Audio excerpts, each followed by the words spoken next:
Hello everyone, welcome to another GizChina Germany review. This time it's all about the Siswoo C50 Longbow, and I want to apologize to all of you for not doing this video review anytime sooner.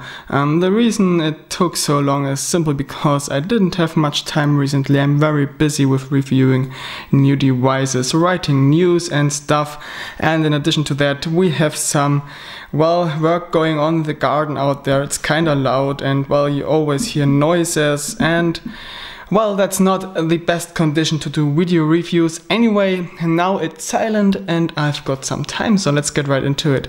So regarding Siswoo, this company is a very young phone manufacturer actually, but they really moving forward very fast. They have a great device lineup in my opinion, and the best thing about them is they are expanding to Europe already, and they are doing a pretty good job with a service center in Spain right now and another service center scheduled to open up soon in Germany. So actually customer service is a very nice part about Siswoo devices, and I guess this will make them very popular and successful in the future. They are already very successful right now. Let's have a look at the Siswoo C50 Longbow, which actually is their entry-level phone. What you see in front of the camera is the packaging and all the accessories you get with it. As you can see, the packaging is very simple designed. We have a small Siswoo logo here. It's all in black and white. We have the product name on here and a little note that this is a 4G LTE capable phone. And on the rear we find the usual spec sheet. There's a little mistake. They say 1.5 GHz quad-core processor. In reality it's a 1.3 GHz processor, but such thing happens. I think they will fix that with future packagings. You also get a little list about what's inside of the box, or what's supposed to be inside. And we also have the CE and ROHS markings, which are important for Europe. And we also have the notified body number here. This is for the purpose of checking who tested the CE compliance of this device. And what do you get? A little quick start guide with a nice printing quality in my opinion. It also contains a troubleshooting guide. Really like that. It's in English language, by the way.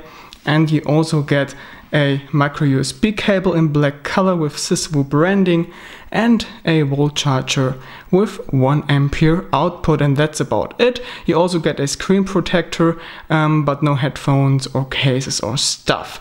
So let's move on to the device itself, and this is how the Siswoo C50 Longbow looks. It's a 5-inch device, very nice design. It's made from plastic, but pretty quality material. It feels very sturdy. You almost can't bend it. Pretty nice build quality, and they also paid a lot of attention to the design, especially to the rear, which actually is made from some rubber-like material, giving a lot of grip to the device and making it almost impossible moving it across a table once it lays on there. That's definitely a pro compared to many other devices. And I also like how they shaped the frame. As you can see, it's slightly curved here on the edges, but flat on the sides, which cuts down on width, on size of the phone, and also makes that device very comfy in the hands. I really like that. And another nice thing they placed on here on the front is a front LED flash, which is actually something you don't see that often within this price range. This device is priced at around 110 bucks from China and 139 euros directly shipped from Germany. We got it from androidfiguren.de, by the way, which is a German shop selling some Android mascots and stuff, and also Chinese phones here in Germany. What I dislike a little is that the touch keys here aren't back illuminated, but at least they got some silver-like coating, which is reflective, so with very little light you already can see them, so it's not all that bad. What I'm missing though is a status LED. That's not present here, but you can actually use the front LED flash as a status LED with some applications. So that's for the design. Very nice build quality. I really like that. Next, let's have a look at the display. And as I said initially, this is a 5-inch device, so it's fairly compact, and we have a 720p panel going on here. And apparently this is a brand panel. I don't know who is the manufacturer, but I guess it's JDI or Sharp. And well, it's a pretty good panel. It has nice colors, and thanks to mirror vision from MediaTek, you can adjust everything to your likings. The contrast is very good. Brightness is as well. You can read it with no issues outside in the sunlight, and the digitize is working very nice as well. No need to put on any pressure here. Very precise, and well, pretty much no input lag. Going a little closer to the display, you see that the pixel density indeed is pretty good, and you almost can't see them with the naked eye. That's definitely a pro. You really need to put a 1080p device right next to this device to notice a little difference in sharpness. And the viewing angles are very good as well. I really like that. My focus is going nuts. Here we go. So it's a pretty good screen all in all. Nothing to complain about here. So what's about hardware? Well, the Siswoo C50 Longbow is running the MT6735 SoC, which is a 64-bit quad-core chipset with world mode LTE, meaning it supports all LTE frequencies used across the globe. And well, compared to the MT6732 SoC, this one got a little lower CPU frequency of 1.3 GHz and a different GPU. It's the Meili T720, which we have inside of there, which actually isn't as powerful as the Meili T760. So you won't be able to play the latest high-end games on here smoothly at highest settings, but still the average game will run with no issue. And while the performance of this chipset in daily use, meaning the operating system and standard applications, there isn't really any difference to the MT6732. So that being said, what else do we have inside of there? Well, we have only 1 GB of RAM, which really is a pity because you can't do any multitasking with 1 GB of RAM. Or actually can, but not more than 3 applications, or running a game and push it into the background to do something else in between. You will have a hard time if you are used to that. But anyway, those who don't do much with their phones will probably still be fine with 1 GB of RAM. Something more significant is the internal memory of 8 GB, of which only 4 GB are free for usage. And well, if you install a lot of applications on there, you will quickly run out of memory. And with Android Lollipop, you can't move applications to your microSD card, so that's definitely an issue. So those who install a lot of apps or games or have a lot of media files on their phones will really have issues with the small internal memory. Well, what else? We have a very good vibrator in here. I mention that very seldom, but if you're used to Chinese phones, you probably noticed that those often are very loud. If you have them in vibrating mode, you can clearly hear when the vibrator is running. But this isn't the case here. It's pretty silent, and that's definitely a pro as well, and means we have a good build quality going on inside of there. Also, they put a lot of attention to detail with the insides of this phone. And another outstanding thing in this price range is that we have a infrared blaster here on the top, which means you can control your television using this phone, and this works very nice. There also is an application pre-installed for that. So what's up with the software? As I said, it's running Android 5.0 Lollipop, and it's stable, fast and snappy. Lollipop really runs much better on those world mode LTE SoCs coming from MediaTek than on the MT6732 or MT6752, simply because of the fact that those SoCs never shipped with KitKat on them. Somehow the OS is working much better. Less bugs. A few bugs are still left that need to be fixed. I talk more about that later on. But all in all, it's running very, very fine, and much less bugs than with other 64-bit Lollipop devices right now from China. We have some bloatware pre-installed here, but this only includes Google Chrome and such stuff. So applications you actually need. Sometimes you can also uninstall them if you don't need them. And well, there are no Chinese apps pre-installed, so that's definitely a pro as well. What I miss here are off-screen gestures. There's no settings for them, and it also doesn't support off-screen gestures. Well, it's a nice thing to have, but I think most of you can live if those are missing. Now, another part about the Siswoo C50 Longbow that blew me away a little is the audio quality. You wouldn't expect a perfect internal speaker inside such a low-cost phone that offers pretty decent specs at such a low price. I mean, somewhere they have to save money, but apparently they didn't, because the audio quality of the internal speaker here is very good.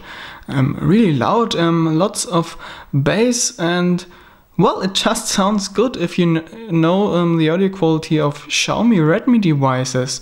Those are absolutely on par, pretty similar. I really like that. And also if you listen to your favorite tracks through headphones, no problem here. Great audio output, loud, balanced, intense, clear, just how it should be.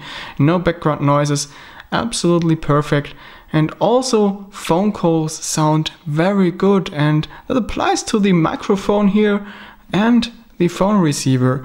And that's also very unusual at this low price tag. And I mean, this is really perfect and above average, and I really wish that every manufacturer would pay as much attention to those parts as Siswoo apparently did there. So, well, let's move to the next topic, and that's reception quality. And again, no issues at all.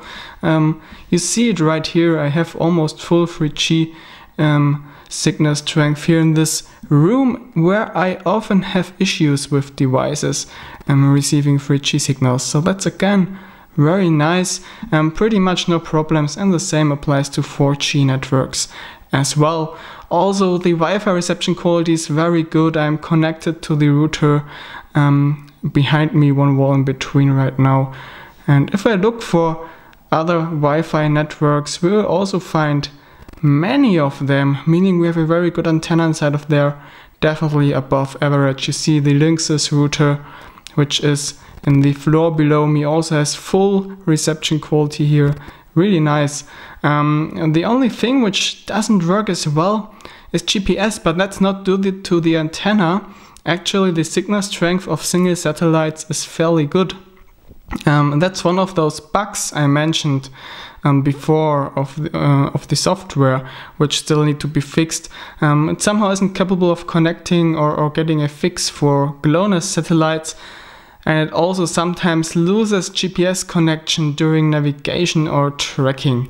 Well, that's not as really nice right now, but can be fixed since that only is a software bug, so no issues here whatsoever. Another thing that surprised me is the camera. Really, I have nothing to complain about it. It's of course not a perfect camera, but for the price it's perfectly acceptable. We have a 6 megapixel camera on the rear interpolated to 8 megapixels and a 4 megapixel camera on the front interpolated to 5 megapixels. And still, those don't sound like much, but megapixels really aren't any indicator about the real quality of a camera. And indeed, the camera of the Siswoo C50 Longbow looks much better than many of the 13 megapixel cameras Chinese companies build inside their budget phones. So that being said, it does really great pictures in terms of colors, and well, depth of field or sharpness is also pretty good, and the noise production is also on a very low level, surprisingly. Still, it has some issues with low light conditions. Pictures don't get very sharp then. And well, the LED flash could be a little brighter, but besides of that, you get a decent camera for your money here, which you actually can take pictures with. You can show off to your friends and family with no issues. The front camera also is pretty good, perfect for selfies in case you don't need a perfect quality for that. The front LED flash is a little dark, but it's enough to bring a little light into your pictures at midnight, in case you are a midnight selfie taker. So that being said, camera is pretty good on here. Regarding the battery, and that's probably one of the most exciting parts about the Siswoo C50 Longbow, it comes with a 3000 milliamps battery. Actually, that's what Siswoo claims, and that sounds pretty unbelievable at this price tag. And again, considering what else we have inside of their entire well, everything works. But they also didn't save any money here. I did check the weight of the cell and also did measure the capacity with a device. And apparently this phone really has 3000 milliamps. So that's no fake battery going on here. Again, a very good job Siswoo did here. And well, the software appears to be optimized towards energy consumption as well. I've got over 10 hours of screen on time inside the Geekbench free battery benchmark, and that without the screen dim option enabled. That means you get well over 1 day of battery life, even with heavy usage of the phone, and that's really amazing, I think. Just one downside of it is that charging the battery takes very long, up to 4 hours, sometimes 5 hours if it was very low, if you went to 0%. So that's actually very long if you are used to fast charging devices. And well, there also is a second bug of the software which prevents the battery display to go nuts. Sometimes it jumps from 60% to 20% out of a sudden, and after a reboot it's again at 60%. That's a bit strange, but well, I'm pretty positive this will be fixed with some future OTA updates. So my final conclusion about the Siswoo C50 Longbow. Well, build quality of this phone is really good. We have pretty good specs inside of there for the money. The screen is great, performance is good as well. We have a great audio quality, great reception quality, the camera is very usable, and the battery life is simply amazing for such a cheap phone. So all in all, very good price performance ratio here, and considering that Siswoo pays so much attention to customer support, this is really an amazing phone and an amazing brand. In my opinion, the only flaw inside of there is that we only have 1 GB of RAM. 2 GB of RAM would have been better, but well, you can't get everything for such a low price tag.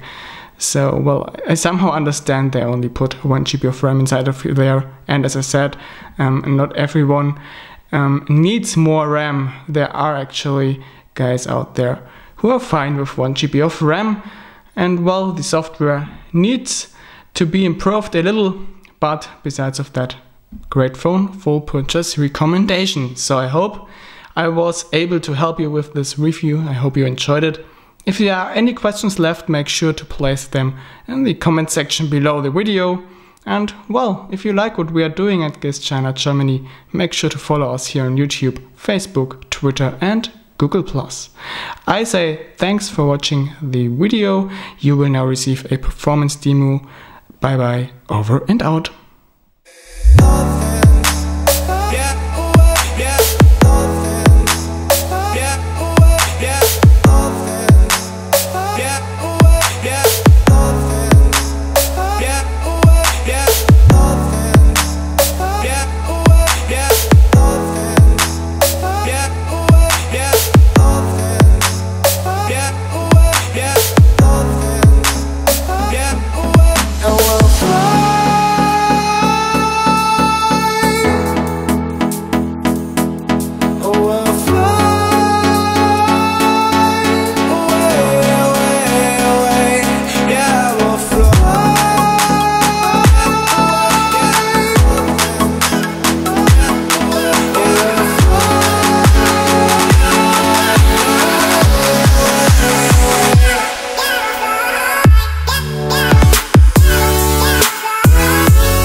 bound only by frozen memories.